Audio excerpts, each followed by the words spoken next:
दोस्तों, आज की जो कहानी है वो मेरे गांव के एक मेरे भैया ने सुनाई है, जिनका नाम हीरालाल नायक है। ये करीब 2015 के आसपास की बात है, जब वो करीब 6वीं से 7वीं पढ़ रहे थे। उस समय हमारे गांव में सभी के घर में भैंसें हुआ करती थी, जिसके सहारे सभी लोग खेती बाड़ी का काम करते थे। अब खेती बाड़ी के दिन में सभी लोग भैंसों का उपयोग करते थे और गर्मी के मौसम में उन्हें ढीला छोड़ दिया करते थे ताकि वो चारा चरकर घर वापस आ जाए।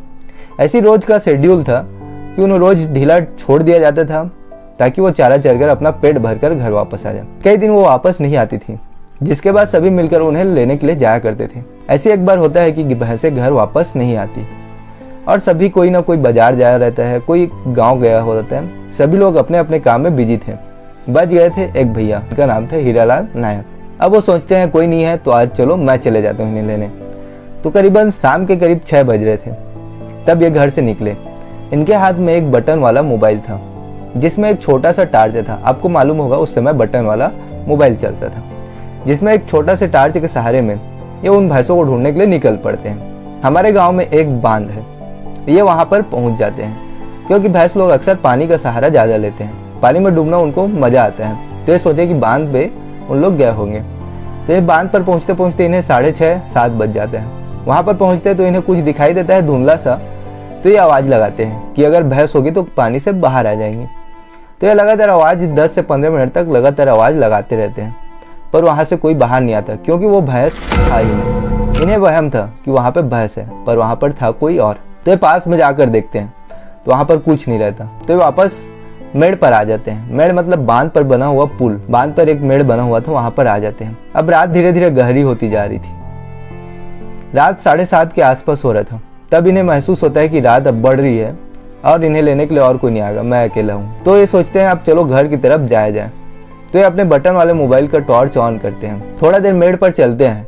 चलते चलते इनके महुआ का पेड़ मिलता है। महुआ के पेड़ के पास जैसे ही ये पहुंचते हैं, वो पेड़ इतनी जोर से हिलता है मानो जैसे कि वो टूट कर इन्हीं के ऊपर गिर जाए। वो लगातार 1 से 1.5 मिनट तक हिलते रहते हैं। इन्हें कुछ समझ में नहीं आता है कि ऐसा क्या हो रहा है जो पेड़ इतना जोर से हिल रहा है और जड़ समेत उखड़ कर मेरे ऊपर गिर जाएगा, ऐसा महसूस हो रहा है। तो एकदम डर जाते हैं। डर के मारे आगे नहीं बढ़ पा रहे थे। तब ये पीछे पीछे दौड़ते दौड़ते जा रहे थे। तब इन्हें कुछ टॉर्च की रोशनी दिखती है। तब ये टॉर्च की रोशनी के पास जाते हैं तो वहां जाकर देखते हैं कि कुछ मछुआरे वहां पर मछली पकड़ रहे थे। वहां जाकर उनसे भैया मदद मांगते हैं कि आप मुझे ये टॉर्च दे दीजिए, मैं अपने घर चला जाऊंगा और सुबह होते ही मैं आपको ये टॉर्च वापस लौटाने आ जाऊंगा। तो मछुआरे को भी मछली पकड़ना था, एक ही टॉर्च उनके पास था, तो वो टॉर्च उनको दे देते तो मछली कैसे पकड़ते। तो उन्होंने साफ मना कर दिया कि हम आपको टॉर्च नहीं दे सकते। तब ये थोड़ा इंतजार करते हैं कि यदि कोई भैंस को लेने आएगा तो मैं उनके साथ चले जाऊंगा। इंतजार करते हुए कब 9 बज जाते हैं इन्हें पता नहीं चलता। अब ये सोचते हैं इंतजार करूंगा तो रात मेरे को यहीं काटना पड़ जाएगा, अब मैं यहाँ से जाऊँ। जैसे ये जाने का कोशिश करते हैं, उधर से एक टॉर्च दिखाई देता है जो कि हमारे गाँव के भैया, एक और भैया जो भैंस को लेने आए थे। तब इन्हें राहत की सांस मिलती है। अब ये सोचते हैं कि भैया को उस पेड़ के पास आ जाने दीजिए, उसके बाद मैं वहाँ पर जाऊँगा।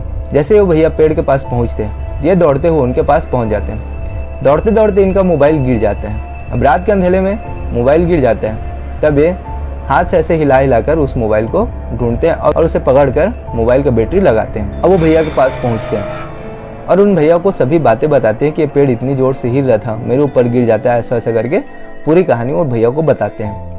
भैया पूरी कहानी सुनते ही अब उनको दूसरे पेड़ की याद आ गई। जिस रास्ते से उन्हें जाना था वहाँ पर एक और पेड़ था जो कि बहुत प्रचलित था, जी कि वहाँ पर उस पेड़ पर कोई आत्मा या भूत प्रेत जैसी कोई साया वहाँ पर रहती है। अब ये सब बात सुनने के बाद वो भैया बोलते हैं कि इस रास्ते से हम नहीं जाएंगे, हम खेत वाले रास्ते से जाएंगे। तो अब भैंस तो मिलने से नहीं थी, तो उन्होंने डिसाइड किया कि हम खेत वाले रास्ते से जाएंगे। तो जैसे उन लोग खेत वाले रास्ते पर जा रहे थे, हर एक खेत के बाद दूसरे खेत पर उन्हें बहुत बड़ा बड़ा सांप दिखाई देता है। एक खेत उन लोग पार करते फिर दूसरा खेत पर उन्हें बहुत बड़ा सांप दिखता है। ऐसे 1 2 3 4 5 बहुत सारे खेतों पर उन्हें सांप दिखाई देता है। जैसे ही 9-10 खेत पार करते हैं, इन्हें कुछ दिखाई देता है जो कि भैया को नहीं दिखाई देता, दूसरे वाले भैया को दिखाई देता है। तो बोलते हैं वहीं पर रुक जाते हैं, चल अब इस रास्ते से नहीं जाएंगे। तो भैया सोचते हैं अचानक क्या हो गया कि इस रास्ते से हमें वापस जाना पड़ रहा है। तो भैया वहाँ पर कुछ नहीं बोलते, वहाँ पर से उन्हें चुपचाप वापस ले आते हैं। जैसे वो उसी पेड़ के पास पहुँचते हैं तो भैया उन्हें बताते हैं कि वहाँ पर कोई खड़ा था, जिसकी वजह से हम वहाँ से नहीं जा सके। हम वहाँ से जाते तो हमारा पीछा करता या हमारे साथ कुछ अनहोनी हो जाती, जिस वजह से मैं सोचा कि चलो इसी वाले रास्ते से जाएंगे। तो उन लोग उस भूतिया पेड़ वाले रास्ते से जाने का फैसला करते हैं। जैसे उन लोग उस भूतिया पेड़ के पास पहुंचते हैं, वहाँ पर भी एक अजीब सा फीलिंग होता है उन्हें। उनके हाथ पैर कांपने लग जाते हैं, उनके शरीर में वजन आ जाता है, जैसे मानो कि उनके पास कोई आकर खड़ा हो गया हो या कोई भारी भरकम चीज़ उनका पीछा कर रही हो। इतना महसूस करते ही पेड़ एकदम हिलने लग जाता है, ऐसा मानो एकदम जोर से हिलता है पेड़। तो ये दोनों वहाँ से भागने की कोशिश करते हैं। ये लोग भागते भागते थोड़ा दूर पहुँचते हैं, तब इन्हें एहसास होता है कि पेड़ बहुत पीछे छूट गया है। उसके बाद इन लोग आराम की सांस लेते हैं। फिर धीरे धीरे कर ये अपने अपने घर पहुँच जाते हैं।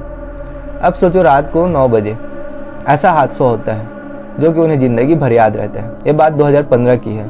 उसके बाद वो कभी दोनों भैंस लेने वहाँ पर नहीं गए। वो अकेले नहीं जाते थे, किसी के सहारा लिए बिना वो जाते ही नहीं थे। चाहे रात हो या शाम हो, वो सबके सहारे में लेकर जाते थे। तो वीडियो कैसा लगा आपको? अच्छा लगा हो तो एक लाइक कर देना। मिलते हैं ऐसी नई सच्ची घटना के साथ अगले वीडियो पर।